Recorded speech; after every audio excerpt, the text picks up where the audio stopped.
we're so excited to have you guys on with us today because anytime we see either of your names pop up for any kind of music, we get excited. But now we get both of you, which together, which is such an exciting thing. You guys had to, yeah, must have so much fun working on this together, kind of going back and forth, right?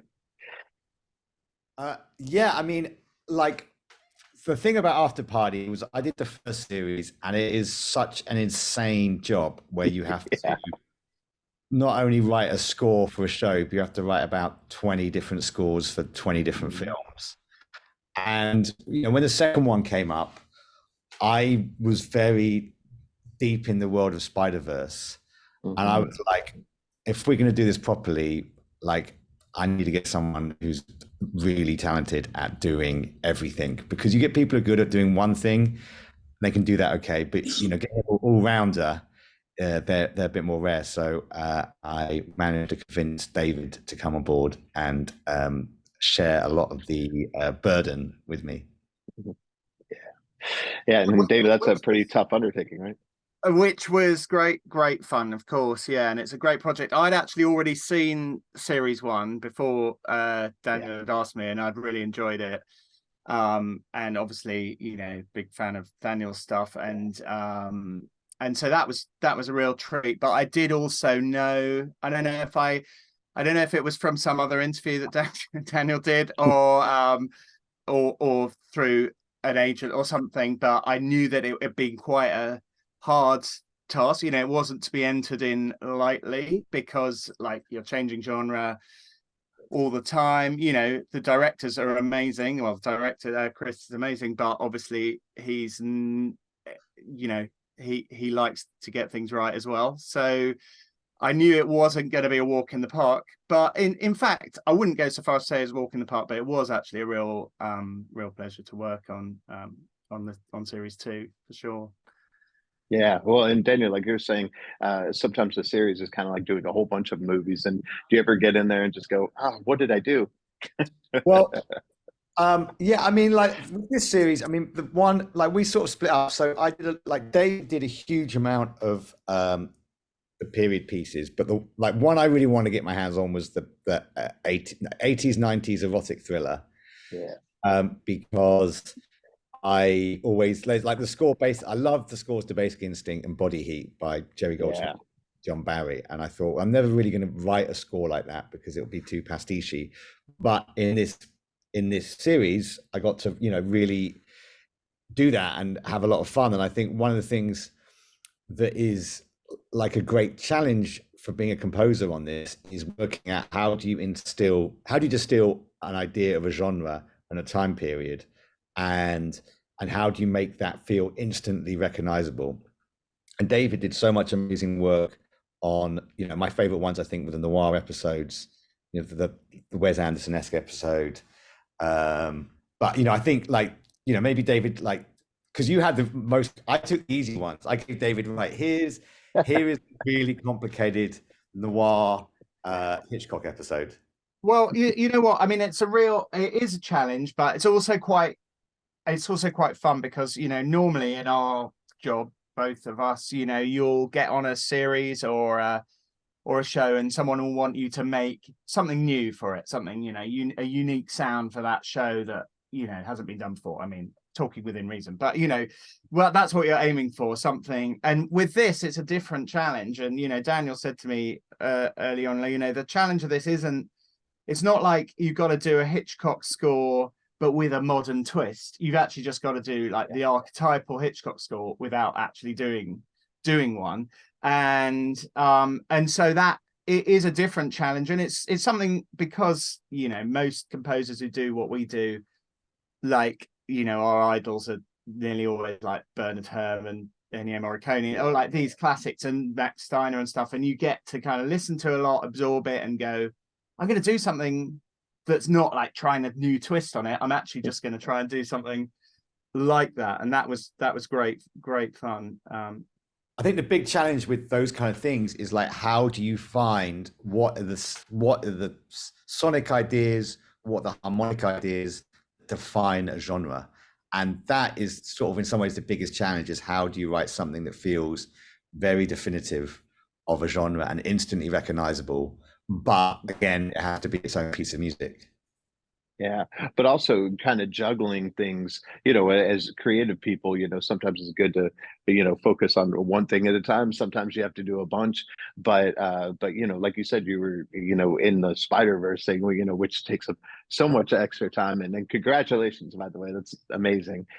So I'm just curious about the juggling of the two, you know, like how this all works, because those are two way different two kinds of music and two way different kinds of just mindsets you probably have to be in, right? Yeah, I mean, I think anyone who's a composer these days is used to having to juggle jobs on top of each other because everything always collides and overruns. You know, with this, I tried to do a lot of work early on because I knew certain things as Spider-Verse would collide. And, you know, me and David would just talk about, okay, which bits should we, you know, I'll take this bit, you take that bit. And, you know, there's some episodes where, you know, if I was under it, I'd be like, okay, you take that cue and I'll do the others. Yeah.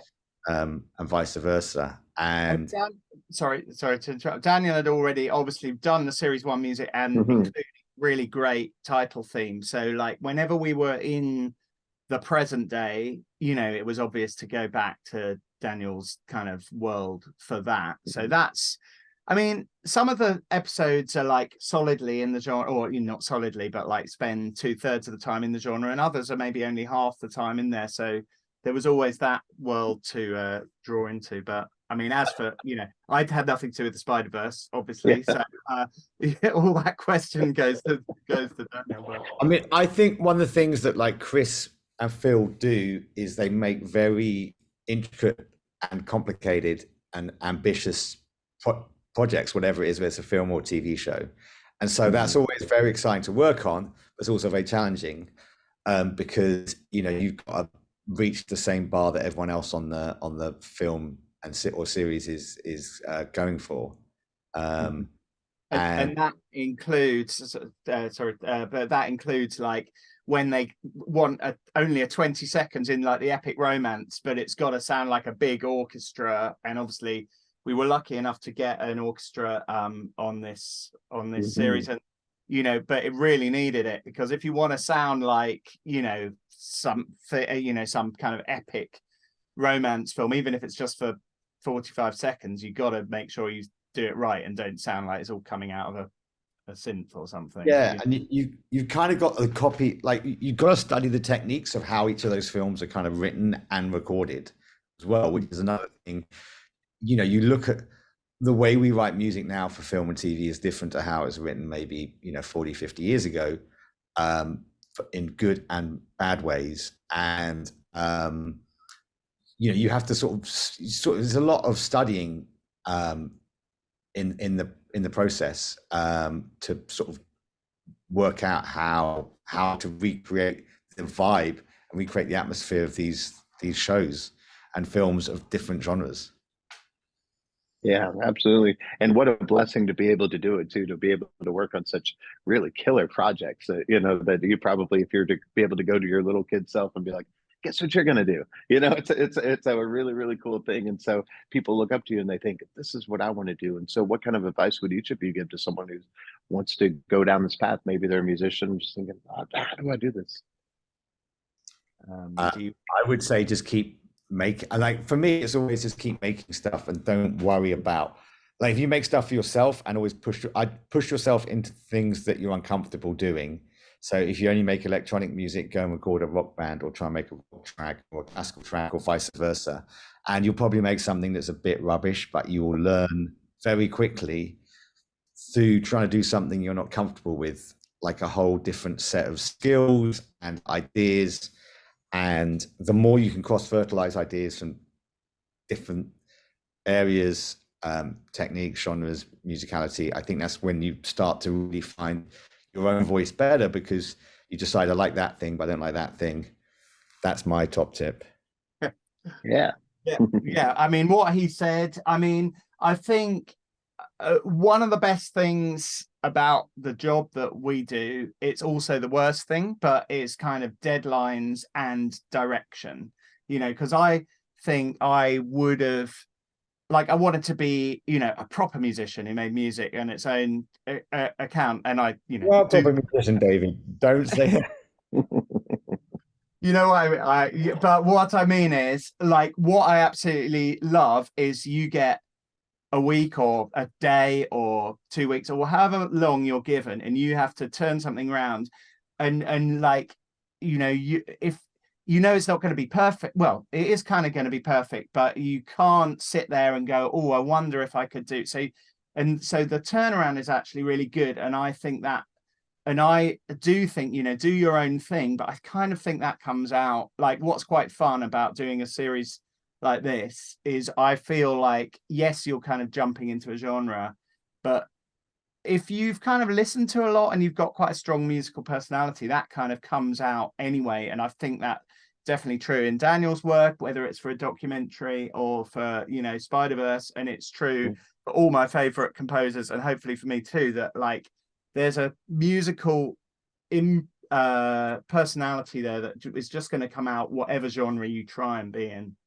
But I don't know if that's not advice, is it? That's, I don't know what that is. No, but that's totally true, and of course we love all the great output coming from you. Can't wait to see what's next. But before we wrap it up, let me ask you, what is it that you love about the After Party just so much? Like, because you know you run through a lot of projects, you do a lot of things, and you have certain memories. But what is it about this one that's like, wow, this is great? I love working on it.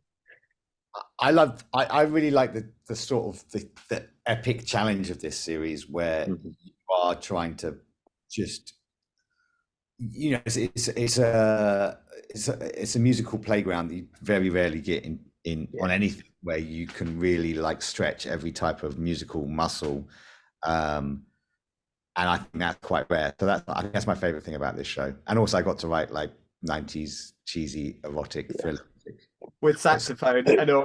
Synths, yeah.